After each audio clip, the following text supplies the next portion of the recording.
E muito bom dia novamente, seja bem-vindo a esta edição da Liga Now. O Benfica está na próxima fase da Taça de Portugal, depois de ter vencido em Chaves por 2-0. Pavlidis foi o homem do jogo ao marcar os 2 golos da equipa de José Mourinho. Isto numa noite em que a exibição do Benfica voltou a não convencer os adeptos. Pavlidis inaugurou o marcador aos 8 minutos e bisou aos 79. José Mourinho promoveu algumas mudanças frente aos Chaves da Segunda Liga. Trubin e Otamendi não saíram do banco. Já Richard Rios, recordo, não foi convocado. Na próxima ronda da Taça de Portugal, o Benfica voltará a defrontar uma equipa de um escalão inferior. Isto porque irá medir forças com o vencedor do jogo entre o Atlético, da Liga 3, e o Felgueiras, da Segunda Liga. Apesar da vitória em Chaves, José Mourinho não ficou contente com a exibição do Benfica. Segundo o técnico, a equipa trabalhou de maneira diferente e faltou intensidade no jogo ofensivo. José Mourinho diz mesmo que a equipa foi lenta nas diversas fases do encontro e que não quis arriscar muito. O treinador do Benfica lamentou que o segundo golo, que acabou por fechar o resultado, só tenha surgido numa fase tardia do encontro. José Mourinho foi desta forma duro com a equipa na análise àquele que foi o jogo que antecedeu a deslocação a Newcastle para a Liga dos Campeões já na terça-feira. O Chaves teve alguma situação ali. Já vamos ver o resumo do jogo e também as declarações de José Mourinho. Mas para já, e já em Portugal, a filha de Sudakov assistiu ao jogo do pai frente aos Chaves e gritou mesmo pelo Benfica. O momento foi partilhado nas redes sociais pela esposa do jogador ucraniano. Lisa Sudakova publicou um vídeo na nova casa em Portugal e mostrou a filha mais velha do casal a assistir ao jogo da terceira eliminatória da Taça de Portugal entre o Benfica e os Chaves. No vídeo é possível ver a filha de Sudakov bastante radiante por estar a assistir ao jogo do pai e, ao mesmo tempo, é possível ouvir a menina a cantar pelo nome do Benfica e também de Sudakov. Vamos ouvir esse momento.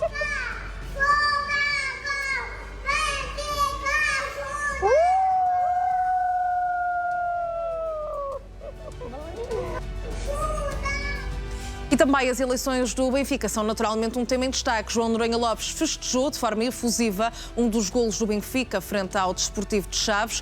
Vamos ver agora esse momento divulgado pela candidatura de Noronha Lopes.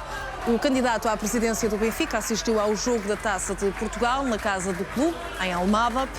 Ora, Noronha Lopes não se conteve na altura de celebrar um dos golos de Pavlidis.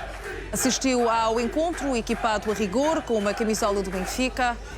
Depois do gol, Noronha Lopes colocou-se de pé, abraçou e cumprimentou outros benfiquistas que estavam a assistir ao jogo. Em declarações feitas neste mesmo espaço, deixou também uma garantia. Disse que o Benfica vai ser campeão. E agora, um exclusivo Record. João Noronha Lopes justificou o facto de os documentos que foram disponibilizados por si durante a entrevista na CMTV estarem rasurados no campo dos valores de aquisição de ações. O gestor disse ao Record, e passo a citar, os valores foram rasurados porque se entendeu que o valor correspondente das realizações, tendo entrado no meu património individual, constituiu prova suficiente da ordem de grandeza dos rendimentos obtidos com a venda de valores mobiliários durante o período em questão, ou seja, entre 2017 e 2023. Noronha Lopes acrescenta que pode informar também que não existem quaisquer perdas registadas nas operações declaradas. Recorde que na passada segunda-feira, Noronha Lopes mostrou as referidas declarações de IRS em direto na CMTV, que mostraram que durante esse período acumulou, entre salários e valores mobiliários, 23 milhões de euros. Questionado sobre se mantém esta declaração, traduzida numa tabela divulgada no site da campanha, o candidato admite que tem uma imprecisão. Passo a citar. Os valores de rendimentos acumulados são valores brutos sobre os quais incide tributação, como as declarações indicam nos campos correspondentes. Noronha Lopes diz também ao Record que, perante tudo isto, não pode ser acusado de falta de transparência. E Rui Costa não coloca de parte a opção de cortar relações com o Futebol Clube do Porto e com o Sporting. Em entrevista à Antena 1, o presidente do Benfica abordou vários assuntos, entre os quais o clima de tensão entre os três rivais. Rui Costa afirmou que está sempre na disposição de contribuir para o crescimento do futebol português, mas que o mesmo não pode crescer se estiver sempre, e passo a citar, na selva. O presidente do Benfica acrescenta, no entanto, que não irá deixar de se lamentar quando achar que o deve fazer. Rui Costa disse ainda de forma indireta que não coloca de parte o corte de relações com os rivais, ao afirmar que espera nunca ter de o fazer. E Rui Costa volta a responder a André Vilas-Boas e diz de forma irónica que ele é o único senhor no futebol português. Em entrevista ao jornal O Jogo, o presidente do Benfica voltou a ser confrontado com as polémicas declarações de André Vilas-Boas, nas quais questionou quem iria ganhar o prémio de Calimero do ano entre os presidentes dos três grandes. Agora, Rui Costa brincou com a situação e disse que são todos, no fundo, calimeros, menos Vilas-Boas, que é um senhor do futebol. O presidente do Benfica dá ainda um recado ao homólogo do Futebol Clube do Porto, ao deixar bem claro que não vai criticar alguém por coisas que também faz. E as eleições do Benfica estão na origem de mais uma polémica e devido a uma alegada sondagem. Segundo apurámos, os contactos telefónicos de sócios do Benfica podem ter sido cedidos indevidamente a uma empresa de sondagens. Neste caso, a CMTV sabe que a Comissão Nacional de Proteção de Dados recebeu uma participação a pedir que se investigue o caso. O sócio que se queixa explica que estava com outros sócios no dia 16 deste mês, quando 3 deles foram contactados pela Aximax para participarem numa sondagem sobre as eleições do Benfica. Questionaram sobre como a empresa tinha acedido aos seus contactos e foi-lhes dito que os números foram gerados aleatoriamente. O sócio em questão defende que a probabilidade de tal ter sucedido é praticamente nula. Diz que, e passo a citar, tal coincidência levanta fundadas suspeitas de que a Aximage possa estar a utilizar uma base de dados contendo números de telefone de sócios do Benfica sem consentimento nem base legal válida. O sócio pede à Comissão de Proteção de Dados que, e volto a citar, apure a origem dos dados usados nesta sondagem e eventuais tratamentos ilícitos.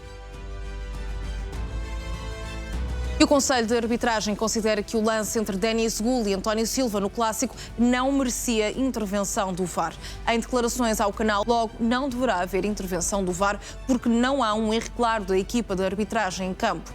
É um lance que se insere numa linha cinzenta e refere Duarte Gomes durante a entrevista que deu. Logo, a recomendação dada às equipas de arbitragem e concretamente aos vídeo-árbitros é de que não haja alguma intervenção. Duarte Gomes utiliza uma expressão curiosa e que passo a citar: o VAR deve servir de paraquedas. E Farioli deu os parabéns a André Vilas-Boas e relembrou Jorge Costa antes do jogo da Taça de Portugal. O técnico do Futebol Clube do Porto aproveitou a conversa com os jornalistas para dar os parabéns ao presidente do clube portista, que celebrou 48 anos. Farioli disse também que esta foi uma semana de muitas emoções, dado que o centro de treinos foi rebatizado com o nome de Jorge Costa. O técnico portista felicitou também Froholt e Rodrigo Mora pela nomeação para o prémio Golden Boy. Farioli diz que o Futebol Clube do Porto tem de encarar o jogo com o próximo clube com seriedade e que o futebol está cheio de histórias com tumbas gigantes, pelo que é preciso cuidado. O Conselho de Disciplina da Federação instaurou um processo disciplinar a Alan Varela após uma queixa do Benfica. O Clube da Luz fez uma queixa do médio do Futebol Clube do Porto, alegando que Alan Varela deu uma cotovelada na barriga de Pavlidis durante o clássico, que se enquadra como uma agressão. O processo segue agora para a Comissão de Instrutores da Liga Portugal. Lembro que esta atitude do Benfica surge na sequência de uma queixa do Futebol Clube do Porto. O clube portista fez também, ele, uma queixa de Pavlidis, alegando que este agrediu Gabri Veiga também com uma cotovelada.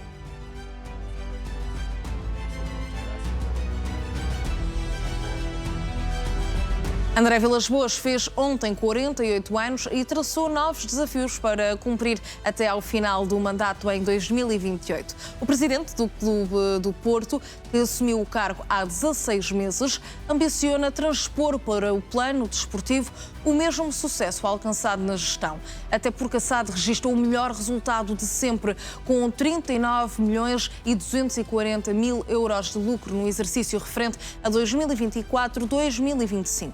Agora é fundamental para Vilas-Boas conquistar o campeonato ou outros títulos a nível nacional para reencontrar o percurso de sucesso interno do Futebol Clube do Porto. Além disso, o presidente dos Dragões quer também prosseguir a sustentabilidade financeira, evitando assumir riscos excessivos como no passado, e deposita total confiança no CFO José Pedro Pereira da Costa para manter as contas do clube equilibradas. Vilas-Boas quer também que o crescimento do Futebol Clube do Porto se estenda a várias áreas, sobretudo às infraestruturas, com especial foco na construção do futuro centro de alto rendimento no Olival. Quanto ao atual centro de treinos e formação desportiva Jorge Costa, passará a ser dedicado exclusivamente aos escalões de formação. Vilas-Boas quer ainda construir um pavilhão multidesportivo para acolher todos os escalões de formação e alargar a oferta desportiva à população. E quer também atingir a meta de 200 mil sócios até 2028. E Rui Borges responde a José Mourinho e diz que o Sporting venceu a Taça de Portugal com mérito, após as críticas do treinador do Benfica ao dizer que o Benfica tem uma Taça de Portugal a menos. Rui Borges foi claro e garante que a taça está no museu porque o Sporting foi melhor e teve 101% de mérito. O técnico do Sporting diz ainda que há imenso ruído à volta do clube, mas que isso é sinal de que são vencedores. Rui Borges comentou também a parte do discurso no documentário do Sporting em que fala de Rubén Amorim. O treinador admite que também ele é fã de Rubén Amorim, mas que o ex-treinador do Sporting não vai voltar ao clube por mais que os adeptos queiram. Já iremos ver as declarações de Rui Borges e também de Francesco Farioli, mas daqui a pouco. Para já, continuamos no Sporting, porque Frederico Varandas não vai tolerar mais deslizes da equipa do Sporting.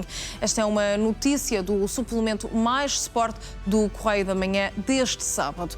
Frederico Varandas não quer que o Sporting perca mais pontos, tendo em vista o objetivo de conquistar o tricampeonato. Nesse sentido, está preparado para que, em caso de necessidade, encoste Rui Borges à parede.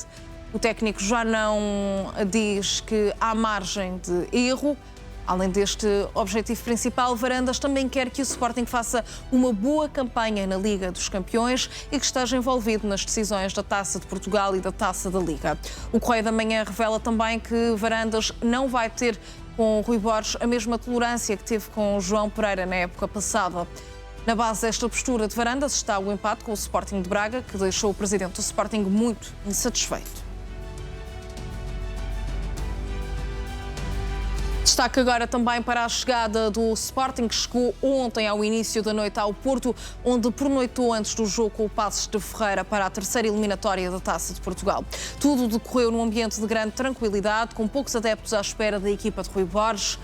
O destaque vai para a ausência de Maxi Araújo. O uruguaio não integra os convocados e nem viajou com a equipa para o norte do país. Em sentido inverso, Diomandé está de volta ao fim de 2 meses. Luís Soares, que esteve ao serviço da seleção da Colômbia, também integrou a comitiva liderada por Rui Borges. Santos Justo garante que não está lesionado, apenas está focado em trabalhar e manter a forma. O defesa central de 28 anos deixou uma nova mensagem nas redes sociais a contrariar as notícias que surgiram recentemente a dizer que estava lesionado. Na publicação, Santos Justo mostra uma foto onde aparece com as chuteiras calçadas no balneário da equipa B do Sporting. O defesa encontra-se neste momento a treinar junto do plantel secundário, depois de ter sido afastado da equipa de Rui Borges, dada a impossibilidade de se ter transferido no mercado de verão. E Gyökeres foi avisado pelo treinador do Arsenal de que tem de aguentar vários jogos sem marcar ou então terá de sair do clube. A revelação foi feita pelo próprio Mikel Arteta na antevisão ao jogo com o Fulham. Os temas em destaque nesta edição da Liga Now, da parte da manhã, mas também temos outros assuntos. Jorge Jesus protagonizou um momento engraçado com um gato no treino do Al Nassr. O técnico português estava a entrar no relevado do centro de treinos da equipa quando foi recebido por um pequeno gatinho que já lá estava. A reação de Jorge Jesus, mal viu o gato, foi instantânea e aproximou-se enquanto o apelidou de bichinho. Jorge Jesus acarinhou o gato e, enquanto lhe fazia festas, referiu mesmo que gosta mais de cães e que não gosta de gatos. Este momento com o técnico português do Al Nassr originou naturalmente risadas e o gato acabou por permanecer no relevado enquanto os jogadores entravam. Vamos ouvir mais uma vez este vídeo. É sem dúvida um momento insólito e que está a ser muito partilhado nas redes sociais. Bichinha! Bichinha! Anda cá. Anda, bichinho.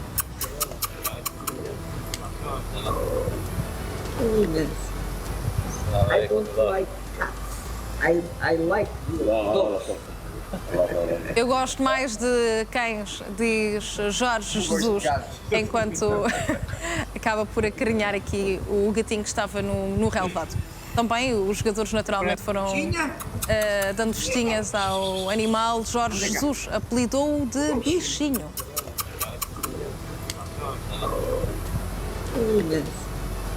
I don't like cats. I like dogs. Não gosto de gatos. Não gosta de gatos, Jorge Jesus. Entretanto, vamos continuar na Arábia Saudita, porque Sérgio Conceição estreou-se no comando do Al Ittihad com um empate a um golo frente ao Al Fayha, na quinta jornada da Liga Saudita. Não foi o começo que certamente idealizava. Sérgio Conceição entrou com o pé esquerdo e foi ainda antes do intervalo que viu o Al Fayha adiantar-se no marcador. Jogada bem desenvolvida por parte de Jason, que aproveitou alguma passividade dos jogadores do Al Ittihad e Fashion Sakala fez 1-0. Um golo que deixou Sérgio Conceição visivelmente frustrado e a reclamar com a equipa. Mas na segunda parte as coisas mudaram positivamente. Aos 64 minutos, Moussa Diaby trabalhou bem na ala direita e sacou um belo cruzamento para a cabeça de Al-Ghamdi, que desviou para o fundo da baliza. Estava feito o empate no jogo. O Al Ittihad superiorizou-se e já perto do final, Karim Benzema foi tocado na grande área do Al Fayha e ficou a queixar-se de falta. O árbitro não teve dúvidas e mandou marcar penalti. Na conversão, Benzema chegou-se à frente e teve nos pés a oportunidade de dar a vitória à equipa de Sérgio Conceição. Mas perdeu o duelo com o guarda-redes. Jogo difícil e amargo na estreia de Sérgio Conceição. Num jogo em que estava em disputa a liderança da Liga Francesa, o PSG a 3 golos com o Estrasburgo acabou então por vencer. PSG e Estrasburgo defrontaram-se no Parque dos Príncipes, sabendo que o vencedor passaria para a liderança da Liga Francesa. Com Nuno Mendes e Vitinha no banco e Gonçalo Ramos no 11, a equipa de Luís Henrique colocou-se em vantagem logo aos 6 minutos. Barcola, assistido por Doué, fez 1-0. O Estrasburgo respondeu e aos 26 minutos fez o empate na partida, mais uma assistência de um Doué, mas desta vez do irmão do avançado do PSG. Guela Doué fez o cruzamento para um belo golpe de cabeça de Panicelli. Antes do intervalo, o PSG já estava em desvantagem no marcador. Desta feita foi Diego Moreira, jogador formado no Benfica, a marcar e a fazer o 2-1 para a equipa visitante. A segunda parte abriu com o terceiro golo do emblema de Estrasburgo. Mais uma vez, Diego Moreira e Panicelli evidência. O primeiro assistiu o segundo para desespero do emblema parisiense. A equipa da casa começou a recuperar quando aos 57 minutos Doué foi derrubado dentro da área. A conversão do penalti ficou a cargo do português Gonçalo Ramos, que atirou de forma certeira para fazer o 3-2. O 3-3 chegou aos 79 minutos. Maiolu ficou na cara do golo e à segunda cabeceou para o gol do empate. O PSG mantém assim a condição a liderança do campeonato. Acabou por ganhar, mas foi só mesmo um ponto, porque foi um empate de 3-3. Portanto, corrijo aquilo que disse. O Benfica venceu, entretanto, os Chaves por 2-0 na terceira eliminatória da Taça de Portugal e segue em frente na prova rainha. As eleições estão à porta e os olhos de todos os candidatos, sem exceção, estão nos resultados. Algo que está nas mãos de José Mourinho, que tem trabalhado para colocar a equipa no rumo das vitórias. E neste jogo em Chaves, o Benfica arrancou da melhor maneira possível, com uma obra de arte de Vangelis Pavlidis logo aos 8 minutos. O grego mirou e atirou para o fundo da baliza, sem dar hipótese ao guarda-redes. O Benfica entrou com o pé no acelerador e Luque Bacchio correu para aproveitar uma falha do defesa dos Chaves. Mas na cara a cara com o guarda-redes perdeu o duelo com Marko Gudzulic, excelente defesa do guardião dos Chaves. Na outra baliza, com menos trabalho, Samuel Soares foi chamado a intervir poucas vezes. Mas quando teve de se mostrar, revelou nervosismo e ia oferecendo o golo do empate. Na segunda parte, o Benfica procurava o segundo golo para dar mais conforto e neste lance ficou a pedir penalti na sequência desta entrada sobre António Silva, que caiu na área do adversário. A exibição do segundo tempo não estava a convencer o presidente Rui Costa, que estava visivelmente frustrado. Aos 76 minutos, Enzo Barrenetxea esteve perto de aumentar a vantagem, mas Gudzulic respondeu com uma defesa bonita. A equipa de José Mourinho continuou a insistir na busca pelo golo e 3 minutos depois Pavlidis fez novamente o gosto ao pé e de fora da área voltou a brilhar. Mais um grande golo do internacional grego que carimbou o passaporte do Benfica para a próxima eliminatória. Mas antes ainda houve tempo para lançar a prata da casa. E Ivan Lima, jovem de 20 anos da formação do Benfica, estreou-se de águia ao peito. Este é já o primeiro tema em destaque nesta edição da manhã da Liga Now, hoje na companhia de Mário Figueiredo. Mário, muito bom dia. Que leitura é que fazes deste jogo, que acabou por ter alguma solidez na defesa, mas as críticas por parte dos adeptos têm que ver com a parte de finalização? Bom dia. As críticas não foi só dos adeptos. O próprio José Mourinho tem uma viragem no seu discurso. Já iremos ouvir essas declarações. Também foi muito contundente. Aliás, ele faz 3 alterações. O Samuel Soares na baliza, Tomás Araújo na defesa no lugar de Otamendi e João Rego, que faz ali aquela posição do Richard Rios. Aqui a verdade é que, com tão poucas alterações, o Benfica mostrou muito pouco. O José Mourinho, há uma altura que até fala que jogaram os que estavam menos cansados e, portanto, aqueles que tiveram ou que não mais. Foram à seleção, e que tiveram essa tiveram menos possibilidade. minutos. E, portanto, temos aqui perante um jogo em que o Benfica devia ter feito mais, devia ter sido mais dominador, apesar de ter conseguido uma vitória, mas é uma vitória que revela ainda algum calcanhar daqueles da equipa de Mourinho, e ao ponto de Mourinho já ter percebido que a jogar assim não vai ganhar muitos jogos e, portanto, a probabilidade de não ganhar é maior enquanto a equipa mantiver esta postura. João Rego pode não ter aproveitado a oportunidade que teve para ser titular. Samuel Soares mostrou-se muito intranquilo ou demasiado intranquilo em determinados lances, alargou várias bolas e também não agarrou bem a oportunidade. Tomás Araújo voltou a ser aquele esteio defensivo que tem sido sempre.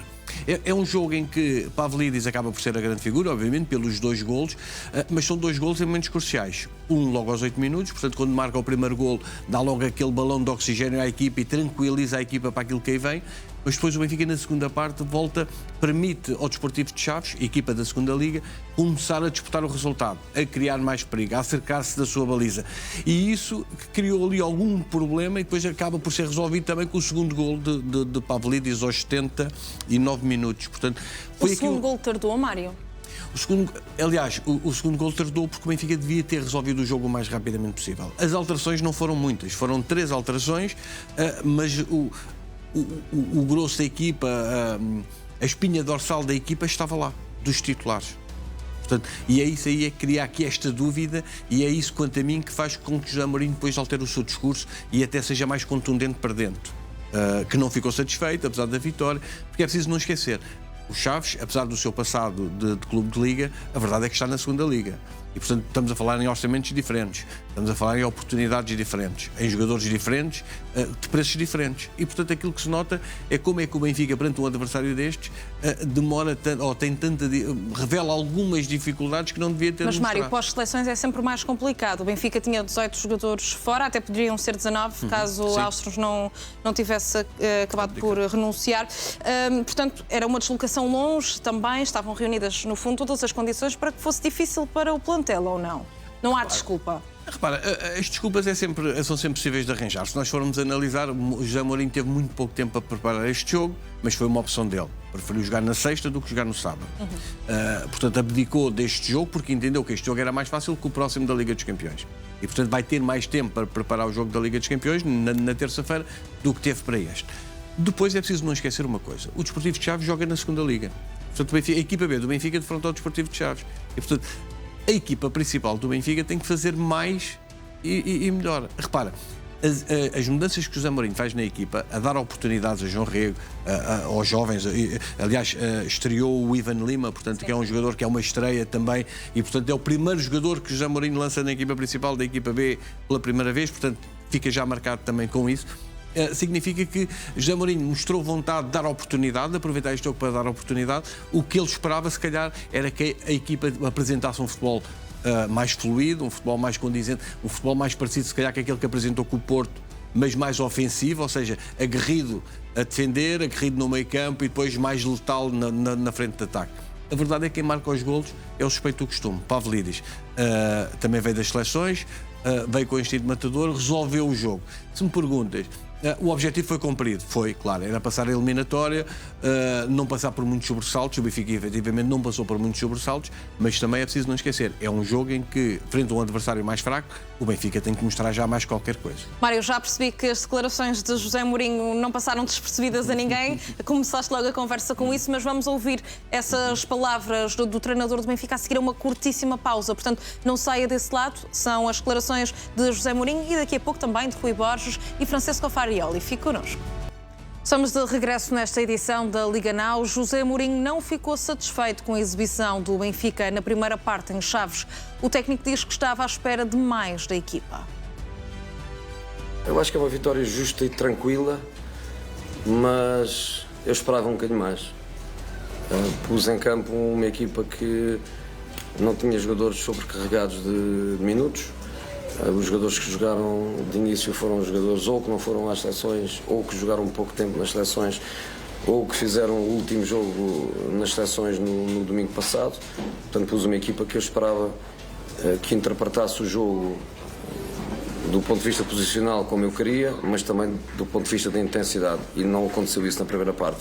Posicionalmente sim, grande controle do jogo, com exceção ali de 5, 7 minutos em que o Desportivo de Chaves teve alguma situação ali de perigo, principalmente em bola parada, mas controlámos o jogo a um ritmo baixo.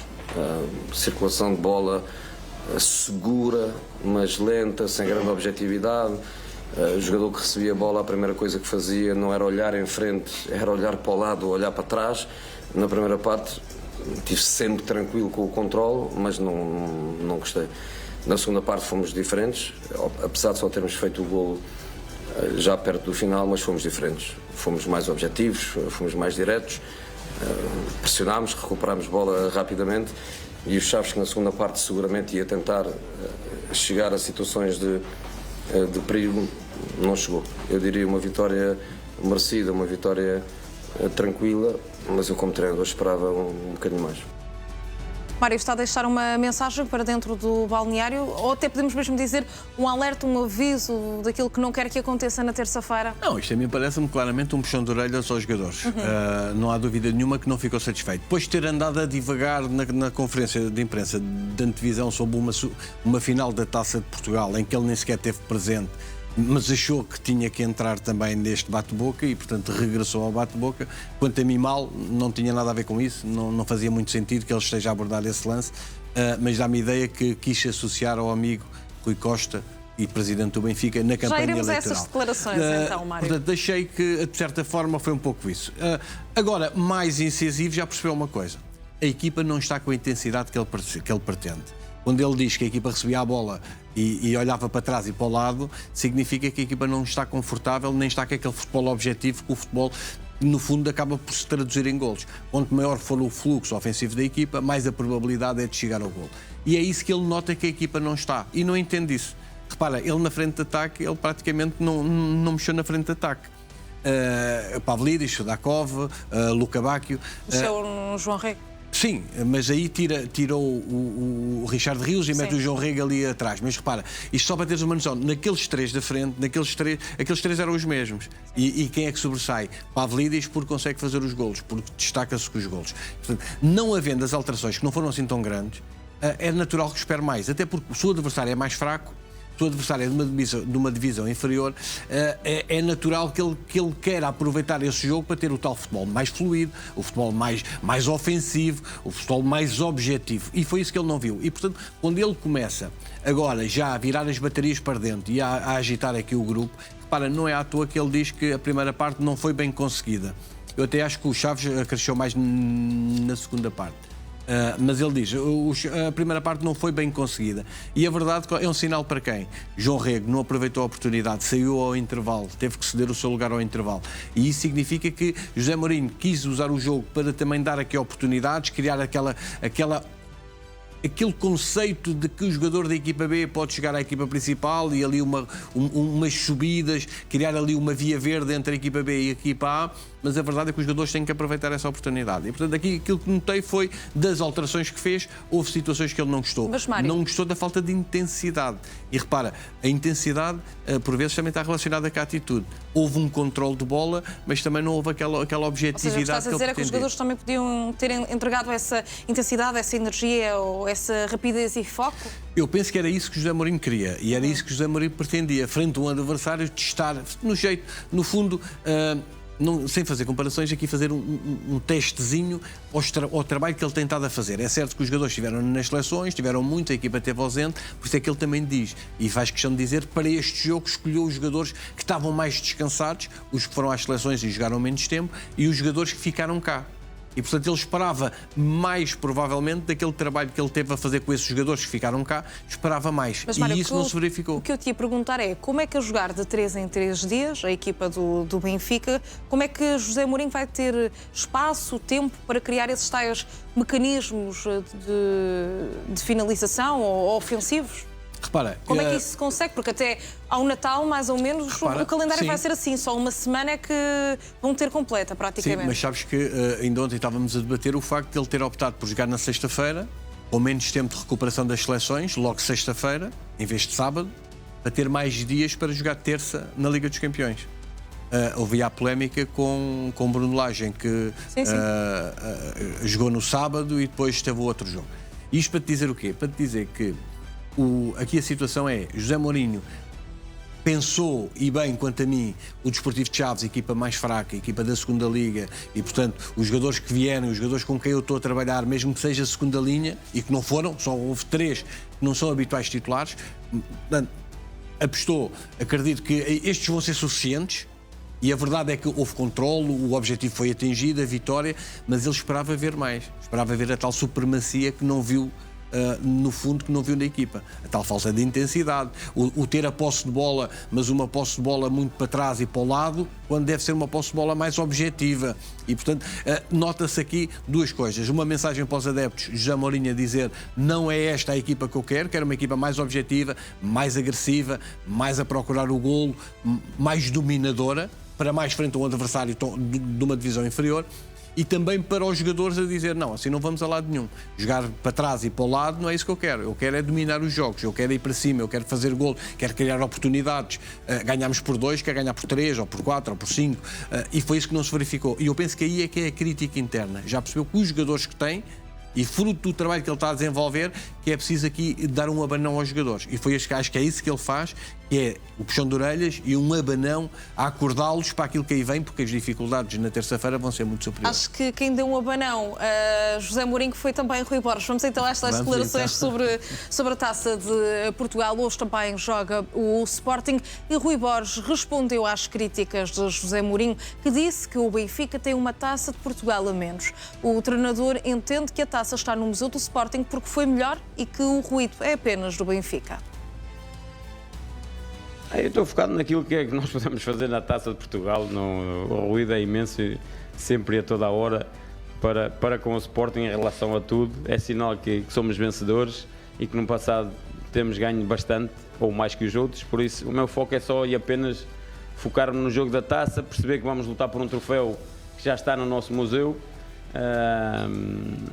desfrutar dele, mas para desfrutar temos que entrar a partir de amanhã numa luta, digamos, de defender aquilo que nós conquistamos na época passada. Por isso é algo que nos dá muitas memórias, a mim pessoalmente também, porque é algo que me marcava muito e é algo que eu queria muito desde sempre, desde que comecei a jogar futebol. porque vim de baixo e percebo bem aquilo que é o significado da taça, e já dizia isso a época passada. Para mim as memórias são imensas, desde ter os meus pais na bancada, a minha família toda, por isso é isso que me marca a taça e ela está lá no museu, com o nome de todos nós, talvez, e estará sempre, e vão olhar para ela nesse sentido, por isso, por tudo que foi a época em si e por a capacidade que tivemos de a conquistar. Ganhou a taça, está no museu porque fomos melhores, tão simples quanto isso, e porque a merecemos muito. Não houve nada de estranho. Isso deixa o ruído é vosso, não é meu, o deles. Eu sei que está lá no museu, é nossa, com todo o mérito, 100% de mérito, 101, por tudo que os rapazes foram capazes ao longo do tempo, todas as contrariedades que fomos tendo, estar focados e ambiciosos naquilo que era a conquista, e no último minuto conseguirmos virar a eliminatória nesse sentido do empate na arrancada do Vítor. Esteve bem, Rui Borges, na resposta, marcou uma posição, Mário. Olha, acima de tudo, o Rui Borges está acossado. O Rui Borges sente que, neste momento, o Rui Borges é o elo mais fraco dos treinadores dos três grandes. José Mourinho, porque chegou agora, e, portanto, ainda tem um balão de oxigênio muito grande, e os próprios candidatos à presidência do Benfica, os outros, que não Rui Costa, já assumiram que vão continuar com ele e que, portanto, reconhecem o valor, e não há dúvida nenhuma. Depois temos Farioli num estado de graça no Futebol Clube do Porto, reestruturou uma equipa num curto espaço de tempo, aliás, a seguir ao Mundial de Clubes, conseguiu dar a volta, conseguiu resolver esses problemas todos e, portanto, está em estado de graça e, portanto, está forte. O Rui Borges não está em estado de graça. O Rui Borges, aquele empate em Braga, deixou moças, e deixou moças por uma razão muito simples, porque o Sporting podia ter recuperado pontos ao Benfica e ao Porto, e não recuperou. E tinha perdido com o Futebol Clube do Porto em casa. E, portanto, o Rui Borges, neste momento, se calhar é o elo mais fraco. Então, o que me estás a dizer é que nas conferências de imprensa, onde começam os jogos, teve de mudar de atitude? Eu penso que sentiu-se obrigado a fazê-lo? Eu penso que é um treinador que está acossado. Foi encostado ao canto, está pressionado. Explicações da Frederico Varandas por aquele empate e não só, por um balanço da temporada, do que é que ele precisa. Frederico Varandas está disposto a cometer, digamos, uma loucura nesta temporada pelo tricampeonato. E essa loucura tanto pode ser como reforços em janeiro, daqueles reforços que o Rui Borges precise, como também pode ser até o Rui Borges ser encostado à parede se a equipa continuar a perder. Aliás, há uma notícia hoje do Correio da Manhã, do Mais Sport, que nós começamos com isso mesmo, precisamente a dizer isso. Rui Borges tem que... a margem de erro de Rui Borges, neste momento, é inferior à de Farioli e à de José Mourinho. E, portanto, não vai haver aquela paciência que houve com João Pereira no Sporting, quando é promovido para render Ruben Amorim, que tinha 8 pontos de vantagem e acaba por os perder num curto espaço de tempo. Essa tolerância não vai haver. E, portanto, Rui Borges sabe que tem que sair. Mário, já que falas disso, vou então dar essa notícia de que falavas, do Correio da Manhã, para que possamos ter mais dados, porque Frederico Varandas não vai tolerar mais deslizes da equipa do Sporting. Esta é uma notícia que faz a manchete do suplemento Mais Sport do Correio da Manhã deste sábado. Frederico Varandas não quer que o Sporting perca mais pontos, tendo em vista o objetivo de conquistar o tricampeonato. Nesse sentido, está preparado para, em caso de necessidade, encostar Rui Borges à parede. O técnico já diz que não há margem de erro. E além deste objetivo principal, Varandas também quer que o Sporting faça uma boa campanha na Liga dos Campeões, portanto na Champions, e que esteja envolvido nas decisões da Taça de Portugal e da Taça da Liga. O Correio da Manhã revela também que Varandas não vai ter com o Rui Borges a mesma tolerância que teve com o João Pereira na época passada. Na base desta postura de Varandas está o empate com o Sporting de Braga, que deixou o presidente do Sporting muito insatisfeito. Portanto, Mário, resumindo e concluindo aquilo que diz esta notícia, é que o Rui Borges pode ter um lugar em risco. Claro, e era isso que eu estava a dizer, a posição mais fragilizada dos três grandes. E porquê? Porque é o que está. A renovação de contrato foi automática a partir do momento em que ele consegue ganhar o título de campeão nacional, mas agora aqui, o Sporting está a viver aqui um momento histórico. E um momento histórico já foi o bicampeonato, que há 70 anos não conseguia, e é agora a possibilidade de ter o tal tricampeonato. E daí quando eu te digo que Frederico Varandas está disposto a cometer loucuras, em reforçar a equipa, em dar as armas necessárias a Rui Borges para ser campeão, e daí que tenha havido a tal reunião, em que foi uma reunião que serviu de balanço daquilo que tinham sido as 8 jornadas, e onde foi focado, eventualmente, os reforços de janeiro, eventuais saídas e entradas, e também, acima de tudo, o que é que se passou com a equipa para ter aquele desaire. Portanto, esta notícia assinada pelo António Pereira vem nesse seguimento, desse encontro, dessa reunião, porque a verdade é que o Rui Borges tem que apresentar serviço. O Rui Borges não pode dormir à sombra da bananeira, nem pode dormir à sombra dos lojas. E esta pressão de Frederico Varandas será suficiente para causar, no fundo, alguma pressão também A pressão existe sempre. a Rui Borges Repara, na estratégia de jogo, nas apostas que faz para o 11? Não sei. Não, aqui a questão é, a estratégia existe sempre. Rui Borges até foi buscar dados estatísticos para alicerçar as suas respostas. Somos a equipa que produzimos mais oportunidades de golo, apesar de não conseguirmos concretizar tanto. E é isso que a equipa precisa. A equipa precisa de concretizar golos, porque é com golos é que se ganham vitórias. Rui Borges está com um problema. E o problema de Rui Borges qual é? Sempre que se defrontou o Benfica, Supertaça, perdeu. Defrontou o Futebol Clube do Porto para o campeonato, perdeu, em casa. Defrontou o Sporting de Braga, empatou. Ou seja, Rui Borges está a ficar aqui com um estigma de, nos jogos grandes, não consegue dar a volta, o Sporting não consegue ganhar aos outros grandes. E isso é um estigma que está a vir esta temporada. Porquê? E reforçado porquê? Precisamente por ele ter alterado o sistema tático para uma questão para os tais 4 defesas quando andou a jogar a 2. E foi campeão com os 2, com 3 defesas centrais, e agora optou por voltar aos 4 centrais. Neste momento são as ideias de Rui Borges que estão no comando da equipa, que está a liderar a equipa. É com essas ideias que Rui Borges provavelmente vai ao fundo. E eu aí também te vou dizer, concordo plenamente. Um treinador que tenha que ir ao fundo, que vá ao fundo pelas suas ideias e que não vá pelas ideias que lhe querem impor. Sempre foi uma coisa que eu defendi, porque depois Rui Borges vai se esquecer, vai se arrepender de ter feito isso. Agora, também já começa a cansar, nós já sabemos que Rui Borges começou, veio de baixo, tem uma formação que sempre ascendente, sempre a subir, sempre com mérito, mas está a treinar o Sporting. E a humildade, se calhar, às vezes, de Rui Borges começa a ser demais. Tem que pensar que está numa das maiores equipas portuguesas, numa das melhores equipas da Europa. Portanto, tem que ter mais força. Eu acho Mário, que sim. já iremos a mais declarações de Rui Borges, porque hoje joga o Sporting, por isso mesmo é, sem dúvida, um dos grandes temas em destaque, assim como o Futebol Clube do Porto. Mas, para já, vamos seguir com as eleições do Benfica. Estamos em contrarrelógio e estão na origem de mais uma polémica devido a uma alegada sondagem. Segundo apuramos, os contactos telefónicos de sócios do Benfica podem ter sido cedidos indevidamente a uma empresa de sondagens, neste caso a Aximage. Segundo apuramos, a Comissão Nacional de Proteção de Dados recebeu uma participação a pedir que se investigue o caso. O sócio que se queixa explica que estava com outros sócios no dia 16 deste mês, quando 3 deles foram contactados pela Aximage para participarem numa sondagem sobre as eleições do Benfica. Questionaram sobre como a empresa tinha acedido aos seus contactos e foi-lhes dito que os números foram gerados aleatoriamente. O sócio em questão defende que a probabilidade de tal ter sucedido é praticamente nula. Diz que, e passo a citar, tal coincidência levanta fundadas suspeitas de que a Aximage possa estar a utilizar uma base de dados contendo números de telefone de sócios do Benfica sem consentimento nem base legal válida. O sócio pede à Comissão de Proteção de Dados que, e volto a citar, apure a origem dos dados usados nesta sondagem e eventuais tratamentos ilícitos.